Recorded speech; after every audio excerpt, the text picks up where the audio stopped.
Council sending a clear message it supports passenger rail services return to Fort Wayne. Last night, we reported that Council passed a non-binding resolution in support of the Northern Indiana Passenger Rail Association's advocacy on the initiative. Today, Fox 55's Nico Panisi asked NIPRA what happens now. He's live in the studio with those details. Nico. Yeah, Kelsey, it's a lot of fanfare with little immediate reward. The non-binding resolution was essentially symbolic. City Council saying, thumbs up, hey, we think this is a good idea. The project could bring tens of thousands of jobs to the region, reduce air pollution, lower congestion on the highways, and connect us to nearby work and travel hubs. But we're still a ways away from seeing all of those benefits.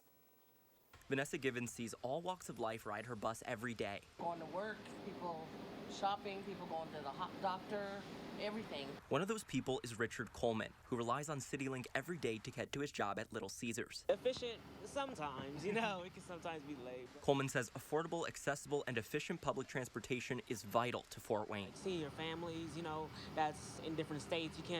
Sometimes you can't just like drive up there, because you might not have a car, or it's just, how gas prices is now. That's why he supports Northern Indiana Passenger Rail Association's initiative to bring service back to the Baker Street train station. The train route would link Chicago, Fort Wayne, and Columbus, a longtime goal of NIPRA President Fred Lanahan. Fort Wayne was a historical railroad center. You're standing with me here in what used to be the Pennsylvania Railroad Station. In World War II, there were 44 to 48 trains a day through this place. The last time a train pulled away with passengers from right here at Baker Street Station in downtown Fort Wayne was in November of 1990.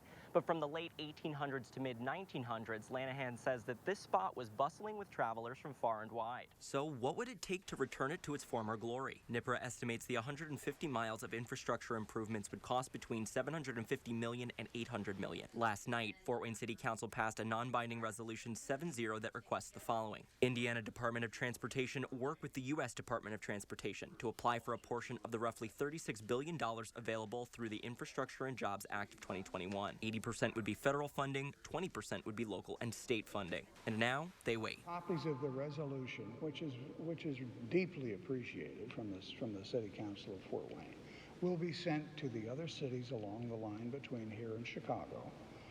Copies will also, I assume, be sent to the Commissioner of INDOT and to the Governor of Indiana.